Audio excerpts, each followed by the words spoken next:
नमस्कार दोस्तों, स्वागत है आपका अपने YouTube channel maker of modern teacher पर।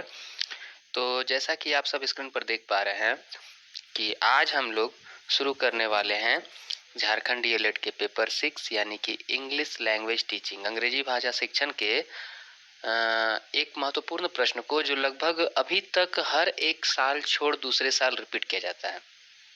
मैंने आपको पहले ही कहा है कि कुछ प्रश्न ही अंग्रेजी में इम्पोर्टेंट हैं जो बार बार रिपीट किए जाते हैं। उनमें से एक प्रश्न मैंने करवा दिया है जिसका लिंक मैं डिस्क्रिप्शन बॉक्स में आपको दे चुका हूं, वहां से आपको जाकर दे सकते हैं और टेलीग्राम चैनल से भी आपको लिंक और पीडीएफ सब मिल जाएगा। चलिए अब ज़्यादा देर न करते हुए वेरी वेरी इंपॉर्टेंट क्वेश्चन जो है what is translation come grammar method, describe it's meaning, merits and demerits. इस क्वेश्चन को बस ऐसे समझिए, ट्रांसलेशन कम ग्रामर मेथड यदि आप कहीं देखते हैं तो बस इस उत्तर को आपको लिख देना है। तो ज़्यादा देर न करते हुए अब हम शुरू करने जा रहे हैं इसके उत्तर को। तो देखिए ये इसका प्रारूप यानी ड्राफ्ट, तो उसमें सबसे पहले इंट्रोडक्शन कर देना है और सेकेंड थिंग है आपको प्रोसीजर ऑफ टीचिंग यानी कि पढ़ाने की विधि, शिक्षण विधि। तीसरा हो गया आपको प्रिंसिपल्स ऑफ मेथड यानी कि किन सिद्धांतों के आधार पर इस विधि का निर्माण हुआ है। चौथा हो गया मेरिट ऑफ मेथड, पांचवा हो गया डिमेरिट्स ऑफ मेथड और छठा हो गया कंक्लूजन। तो कुल मिलाकर के इतने टॉपिक्स को आज हम अभी क्लियर करेंगे। सबसे पहले इंट्रोडक्शन को समझते हैं। This method is also known as classical method. यह एक पारंपरिक विधि है, ठीक है। It is the oldest method and came in India with the Britishers. यह भारत में सबसे पुरानी विधि है अंग्रेजी शिक्षण की जो किसके साथ आई? अंग्रेजों के द्वारा, अंग्रेजों के साथ साथ। This method has no psychological base but has two philosophical bases. मतलब इसके कोई मनोवैज्ञानिक आधार नहीं है परंतु तार्किक आधार दिए जाते हैं। मतलब इसका कोई ऐसा लेना देना नहीं, इसको बस अंग्रेजी के सिद्धांत के आधार पर रखा गया है। पहला, अ foreign language can be easily learn through the translation, कि एक विदेशी भाषा जो होती है वो आसानी से ट्रांसलेशन के द्वारा सीखी जा सकती है। Second, grammar is the soul of language, मतलब ग्रामर जो है भाषा की आत्मा होती है, ठीक है। अब हम पढ़ने जा रहे हैं procedure of teaching. In this method the text book has an important place, मतलब इस मेथड में हम कहें तो टेक्स्ट बुक यानी कि पाठ्य पुस्तक का एक बहुत बड़ा रोल होता है। Because the book has number 1 all reading material, पढ़ने की सारी पठन सामग्री आपको बुक में मिल जाएगी। दूसरा, वोकैबुलरी, आपको बुक्स में नए नए वर्ड पावर बढ़ाने के लिए, आपको शब्दकोश बढ़ाने के लिए वोकैबुलरी रहते हैं। C number is rules of grammar. D number, each lesson has some new words, ठीक है। हर पाठ में कुछ नए शब्द मिलते हैं और रूल ऑफ ग्रामर हम जानते हैं। तो कैसे सिद्धांत चलता है कि the teacher makes the meaning of every new words clear to the students by translating them into mother tongue. मतलब teacher makes the meaning of every new words clear to the students by translating them into mother tongue. मतलब कि जो शिक्षक शिक्षिका होती हैं वे क्या करते हैं, हर एक नए शब्द को, एवरी न्यू वर्ड्स को ट्रांसलेट कर देते हैं मदर टंग में ताकि उनको समझ में आ सके। Teacher reads every sentence and translate it into mother tongue. हर एक वाक्य को पढ़ करके उसको वो मातृभाषा में परिवर्तित कर देंगे। साइड बाय साइड, साथ ही साथ, ही या शी यानी टीचर जेंट्स हो या लेडी हो, points out the grammar rules, वो ग्रामर के नियमों, व्याकरण के नियमों को बताते हुए चलती है। In this way, this method starts with the meaning of words and then explains the meaning of phrases and sentences. मतलब इस तरीके से, इस रास्ते हम कह सकते हैं कि सबसे पहले शब्दों को और फिर उसके बाद वाक्यों तक हम उसका अर्थ को समझाना शुरू कर देते हैं।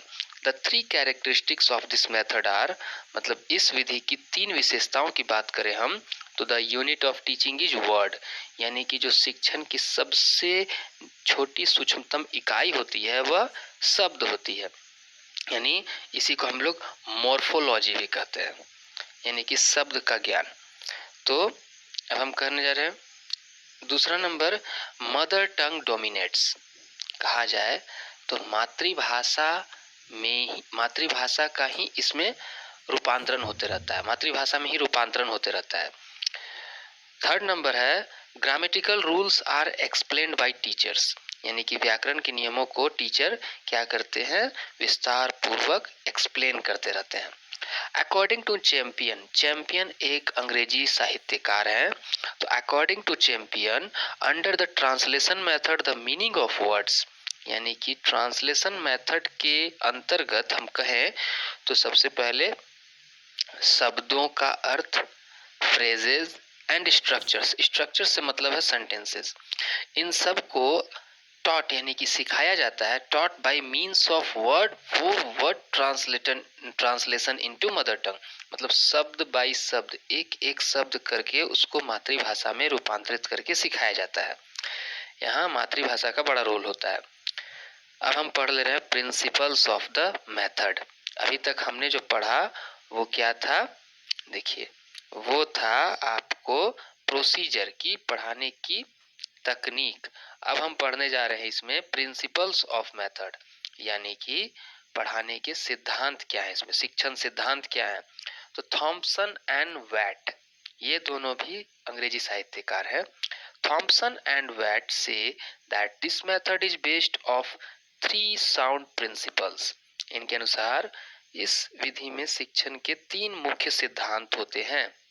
Number 1, in this process the interpretation is foreign phraseology based, मतलब इस माध्यम में इंटरप्रिटेशन का मतलब हो गया डिकोडिंग करना, शब्दों के अर्थों को समझाना।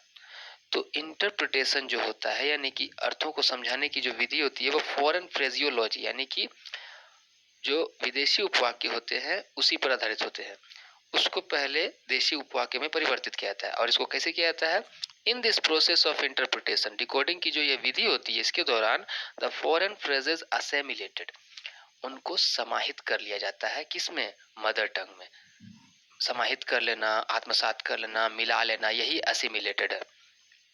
तीसरा है the structure for a foreign language is based learned when compared and contrasted with that of the mother tongue, कि कहा जाए तो मातृभाषा में जो फॉरेन लैंग्वेज होता है, फॉरेन लैंग्वेज का जो होता है स्ट्रक्चर, यानी कि उसका जो ये कहा जाए सेंटेंस का निर्माण होता है, वो सबसे अच्छे तरीके से बेस्ट लर्न, अगर सबसे अच्छे तरीके से सिखाया जाए तो उसको जब हम तुलनात्मक रूप से यानी कि कंपेयर करके पढ़ते हैं, किसके साथ, मातृभाषा के साथ, तो इसीलिए कहा गया the structure for a foreign language is best learned, सबसे अच्छा सीखा जाएगा, when compared and contrasted with that of the mother टंग। हम आगे पढ़ते हैं merits of the translation method, कि इस ट्रांसलेशन मेथड के क्या क्या गुण होते हैं। तो गुण की जब बात करें तो number 1, it is economical because it saves time, तो यह आर्थिक है यानी कि यह चीप है या सस्ता है क्योंकि इसमें समय की बचत होती है। Number 2, no audio visual aids are required, क्योंकि इसमें किसी तरह का कोई साधन की आवश्यकता नहीं होती है, ऑडियो विजुअल कोई श्रव्य दृश्य साधन नहीं चाहिए। Number 3, grammar and vocabulary are easily learned, और इस माध्यम से हम ग्रामर या वोकेबलरी जो होता है इसको बहुत ही आसानी वे में सीख जाते हैं। It develops the art of translation in a student, यह बच्चों में अनुवाद करने की कला का विकास करता है। It develops the translation art in the student. It can be easily used ever even in over crowded classes, मतलब कहा जाए तो इसको हम बहुत बड़ी भीड़ वाली कक्षा में भी प्रयोग में ला सकते हैं। तो ये हमने 5 मेरिट्स ऑफ ट्रांसलेशन मेथड को देखा। अब डिमेरिट्स ऑफ ट्रांसलेशन मेथड की बात कर लें तो नंबर 1 है it does not teach correct articulation, intonation and pronunciation. कहने का मतलब है, आर्टिकुलेशन कहने का मतलब हो गया कि संप्रेषण कला, रचनात्मक कला, क्रिएटिव आइडिया, ये अंग्रेजी में बच्चों को अपने रचनात्मक कला से दूर कर देता है। बच्चे केवल रटंत विद्या पर ही जोर दे पाते हैं, शब्दों का अर्थ को सीखना, बस इतना ही हो पाता है। वे प्रोनाउंसिएशन पर ध्यान नहीं दे पाते हैं उतना, वे अपने शब्दों में निर्माण नहीं कर सकते, वे शब्दों को निर्माण करना नहीं सीख पाते हैं।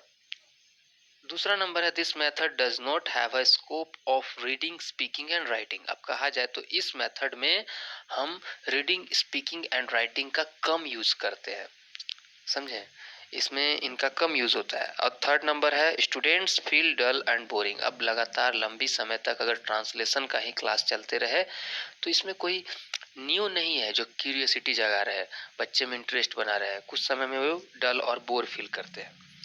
फोर्थ नंबर है कि translation stops students from thinking freely.